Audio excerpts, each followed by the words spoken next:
तो दोस्तों इस वीडियो में हम चैप्टर नंबर 2 शुरू कर रहे हैं। चैप्टर नंबर 1 पूरा हो चुका है हमारा। तो चैप्टर नंबर 2 का नाम है पॉलिनोमियल्स। ठीक है, तो इस वीडियो में हम थोड़ा इंट्रोडक्शन लेंगे कि पॉलिनोमियल्स क्या चीज़ है। पहले भी आपने पिछली क्लास में पढ़ रखे हैं पॉलिनोमियल्स। ठीक है, तो थोड़ा सा एक रिविजन कर लेते हैं। सबसे पहले एक जनरल डेफिनेशन देख लेते हैं पॉलिनोमियल की, ये होती क्या है। आपने पहले पढ़ रखे हैं 9th क्लास में, उससे पहले भी, लेकिन बस एक बार थोड़ा रिविजन के लिए। A polynomial is an expression consisting of variables. Variables क्या होते हैं? जो कि चेंज हो सकते हैं। And coefficients that involve only the operators of addition, subtraction, multiplication and non-negative integer exponents of variables। ठीक है, अब आपको क्या समझ में आया? A polynomial is an expression consisting of variables. तो वेरिएबल्स होने चाहिए। वेरिएबल्स क्या होते हैं? जैसे आपको याद हो कि पॉलिनोमियल्स की फॉर्म क्या होती है, कुछ इस तरह के होते हैं पॉलिनोमियल। देखिए, y is equal to x square minus 4x plus 7, या y is equal to 2x plus 3, ये भी एक पॉलिनोमियल हो गया।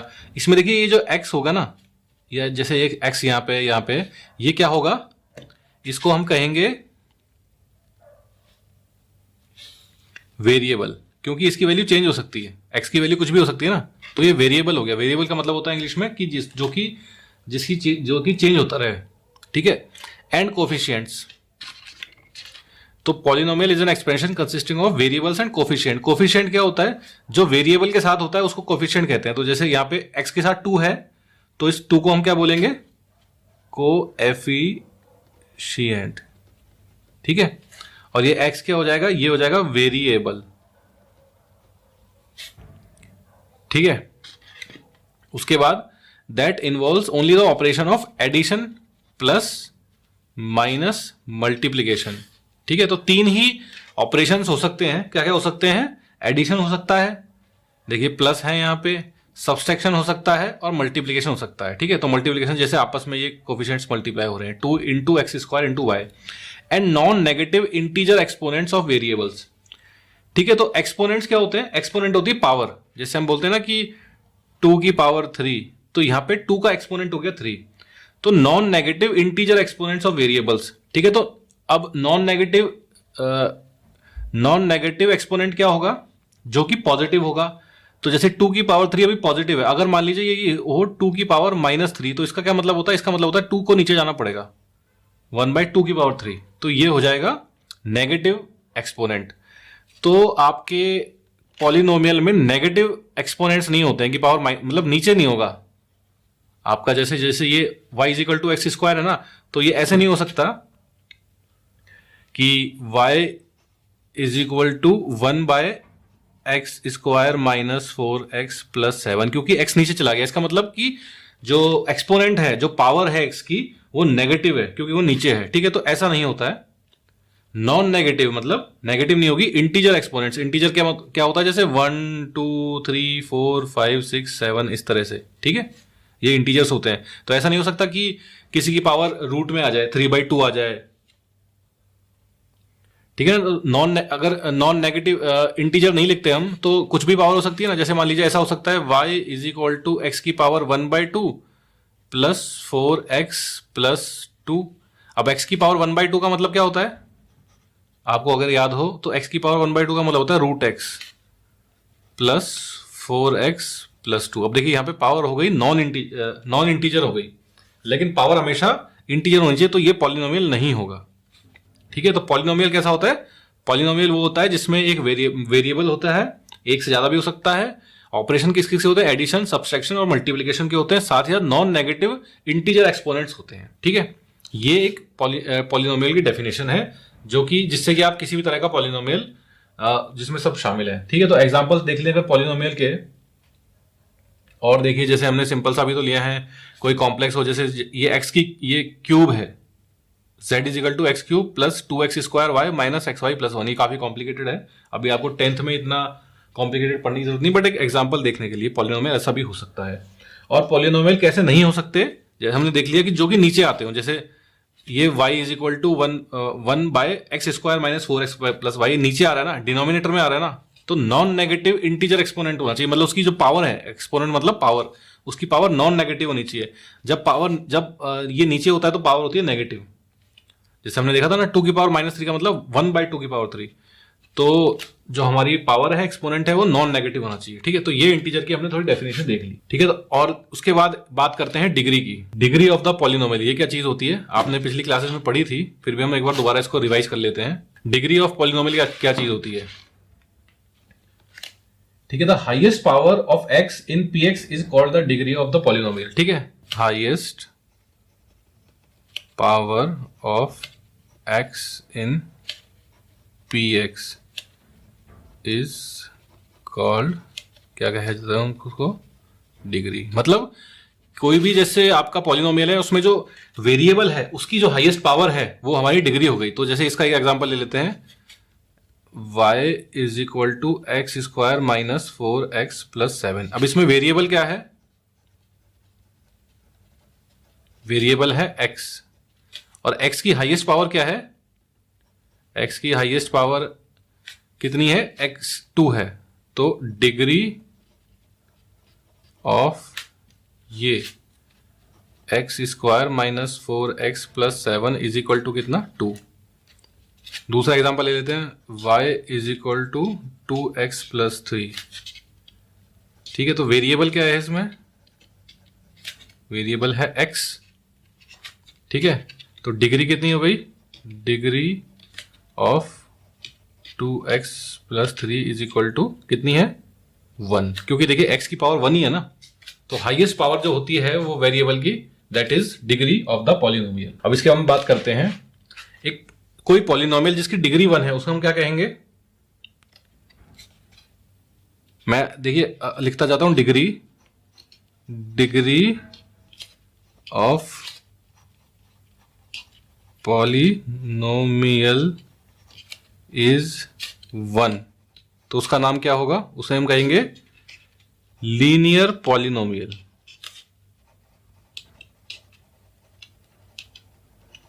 ठीक है, अगर डिग्री 2 है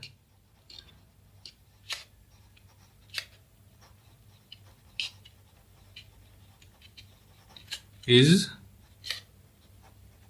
2, तो उसे हम क्या कहेंगे? उसे कहेंगे क्वाड्रेटिक पॉलिनोमियल। ठीक है, और अगर डिग्री 3 है, डिग्री ऑफ पॉलिनोमियल इज 3, तो उसे हम कहेंगे क्यूबिक पॉलिनोमियल। ठीक है, तो ये एक छोटा सा इंट्रोडक्शन हुआ पॉलिनोमियल का, कि पॉलिनोमियल क्या होते हैं, पॉलिनोमियल डिग्री क्या होती है, और पॉलिनोमियल का फॉर्मेट क्या होता है। ठीक है, ठीक है, तो सब जो हमने तीनों ये देखे ना, लीनियर पॉलिनोमियल, क्वाड्रेटिक पॉलिनोमियल और क्यूबिक पॉलिनोमियल की जनरल फॉर्म देख लेते हैं क्या क्या होती है थोड़ा समझने के लिए। सबसे पहले हम लेते हैं लीनियर पॉलिनोमियल। तो लीनियर पॉलिनोमियल की डिग्री कितनी होती है? डिग्री होती है 1। ठीक है, अब डिग्री 1 हुई तो इसकी जनरल फॉर्म कैसी होगी? जनरल फॉर्म इसकी कुछ इस तरह की होती है, y is equal to ax plus b। ठीक है, क्योंकि डिग्री 1 है तो जो वेरिएबल है वो सिर्फ एक ही होगा, एक्स स्क्वायर नहीं हो सकता, क्योंकि फिर डिग्री 2 हो जाती है। ठीक है, तो इसकी जनरल फॉर्म कुछ इस तरह की होती है, y is equal to x plus b. अब यहां पे a की वैल्यू कुछ हो सकती है, कुछ भी हो सकती है।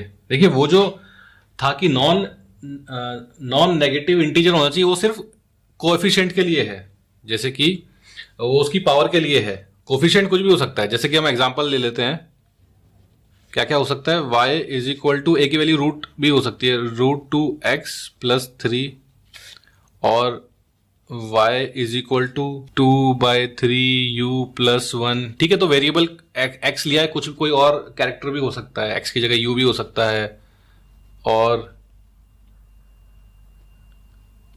y is equal to x minus 3/11, तो ये b नेगेटिव भी हो सकता है। ठीक है, तो ये हो गया लीनियर पॉलिनोमियल। उसके बाद हम देखते हैं क्वाड्रेटिक पॉलिनोमियल। अब देखिए, क्वाड्रेटिक में जैसे हमने बात करी, डिग्री कितनी होती है? डिग्री होती है 2, और जनरल फॉर्म कैसी होती है? जनरल फॉर्म होती है y is equal to a x square plus b x plus c.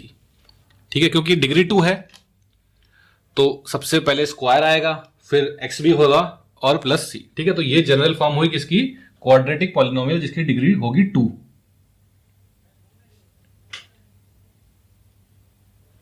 ठीक है, तो इसकी जनरल फॉर्म का एग्जांपल ले लें तो y is equal to 2x square plus x plus 1 और y इज इक्वल टू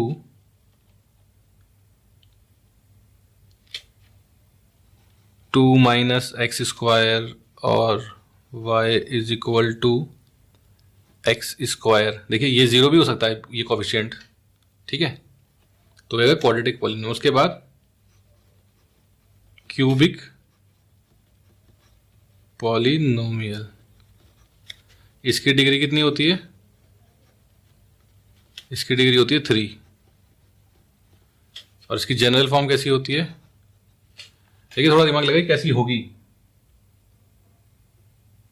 इसी को देख लीजिए ना, ए से शुरू करिए और हाईएस्ट पावर लगाइए ए के साथ। हाईएस्ट पावर क्या है? 3, फिर छोटी पावर बी एक्स स्क्वायर, फिर उससे छोटी पावर सी एक्स, फिर डी। ठीक है, तो कोई भी डिग्री होगी सबसे पहले तो वो आएगा, एक्स क्यूब आएगा। तो डिग्री एक्स क्यूब है तो उसके बाद पावर्स घटती जाएंगी, x square b x square. ठीक है, तो ये हो गया, हमने तीनों को देख लिया। अब बात करते हैं वैल्यू ऑफ अ पॉलिनोमियल। ठीक है, जैसे हम कोई पॉलिनोमियल ले लेते हैं y is equal to 2x plus 3, ये एक पॉलिनोमियल है। ठीक है, इसको हम y की जगह ऐसा भी लिख सकते हैं px is equal to 2x plus 3। px से क्या बता रहे हैं? p is a function of x। Function of x मतलब p जो है उसकी वैल्यू x पे डिपेंड करती है, क्योंकि x की जो वैल्यू होगी वही तो p की होगी। जैसे x 1 है तो p कितना हो जाएगा? 2 इंटू 1 प्लस 3, 2 प्लस 3 5। ठीक है, तो p is a function of x, इस तरह हम लिख सकते हैं। ठीक है, तो अब यहां पे अगर हम जो भी उसमें वैल्यू डालेंगे उतनी वैल्यू px की हो जाएगी। मान लीजिए x की वैल्यू है k, x is equal to k, तो px कितना हो जाएगा? pk। देखिए x की जगह k आ गया ना, तो pk is equal to 2k plus 3। ठीक है, तो ये value of px at x is equal to k हो गया। तो इस तरह हम कोई एग्जांपल देख लेते हैं, जैसे कि हमारे पास एनसीईआरटी में दे रखा है कि px is equal to x square minus 3x minus 4। ठीक है, अब हम यहां पे x की value for x is equal to -1, x is equal to -1 पे px की वैल्यू निकालते हैं। कितनी होगी? x इज इक्वल टू -1 है, कितना हो जाएगा ये? p -1।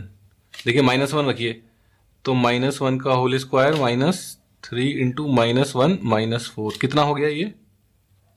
यह हो गया आपका p -1 इज इक्वल टू -1 का स्क्वायर कितना होता है? 1 -3 इंटू -1 प्लस 3 -4, कितना हो गया ये? 4 -4, ये कितना आ गया? 0 आ गया। तो हम कह सकते हैं कि p -1 इज इक्वल टू 0। ठीक है, उसके बाद दूसरी वैल्यू हमें डालने के लिए कही गई है कि for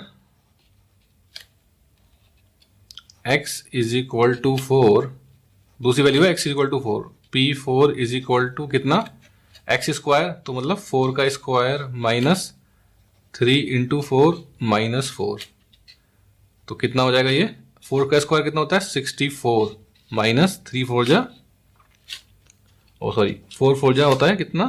16 minus 12 minus 4 is equal to 0। ठीक है, तो देखिए थोड़ी सी जो बात समझने की यहां पे है वो ये है कि x की वैल्यू -1 और x की वैल्यू 4 पे px की वैल्यू कितनी आ गई? 0 आ गई।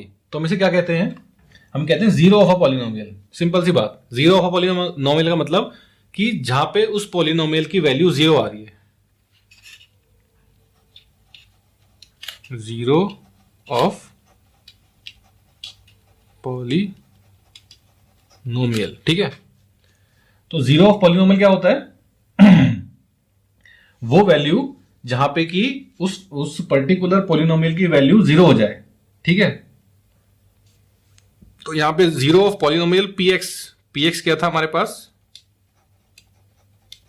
P x is equal to था हमारे पास x square minus 3x minus 4। तो यहां पे p x is equal to ये आ गया। अब ये बताइए कि यहां पे जीरो ऑफ क्या होगा, जीरो ऑफ पी एक्स कितना होगा, एक देखिए किस किस वैल्यू पे जीरो आई थी, एक तो -1 पे आई थी -1, एंड दूसरी किस वैल्यू पे जीरो आई थी 4 पे।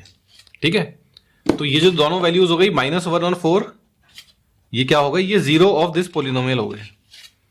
तो देखिए नाम से ही जाहिर है, इसमें कुछ ज्यादा कंफ्यूजन की बात नहीं है। जीरो ऑफ पोलिनोमियल क्या होता है, जहां पे जिस वैल्यू पे उस पोलिनोमियल की वैल्यू जीरो हो जाए। तो देखिए -1 डालने पे इस पोलिनोमियल की, -1 हमने डाला तो इस पोलिनोमियल की वैल्यू कितनी हो गई, जीरो हो गई। साथ ही साथ 4 डालने पे इस पोलिनोमियल में इस पोलिनोमियल की वैल्यू जीरो हो गई।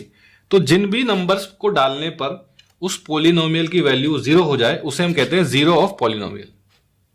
नाम से ही जाहिर है, जीरो ऑफ पोलिनोमियल मतलब कि वैल्यू डालने से, उस वैल्यू को डालने से उस पोलिनोमियल की वैल्यू जीरो हो जाए। ठीक है, तो ये एक छोटा सा हमने इंट्रोडक्शन ले लिया, पोलिनोमियल क्या होते हैं, डिग्री ऑफ पोलिनोमियल क्या होती है, लीनियर पोलिनोमियल क्या होते हैं, क्वाड्रेटिक पोलिनोमियल क्या होते हैं, क्यूबिक पोलिनोमियल क्या होते हैं, उनकी जनरल फॉर्म क्या होती है, साथ ही साथ जीरो ऑफ पोलिनोमियल क्या होता है, ये भी थोड़ा एक इंपॉर्टेंट है, जीरो ऑफ पोलिनोमियल क्या होता है। ठीक है, तो ये इतना है। उसके बाद जो नेक्स्ट सेक्शन है 2.2, जिसमें हम बात करेंगे geometrical meaning of zeros of a polynomial की, इस चैप्टर के। ठीक है, तो इस वीडियो में इतना ही।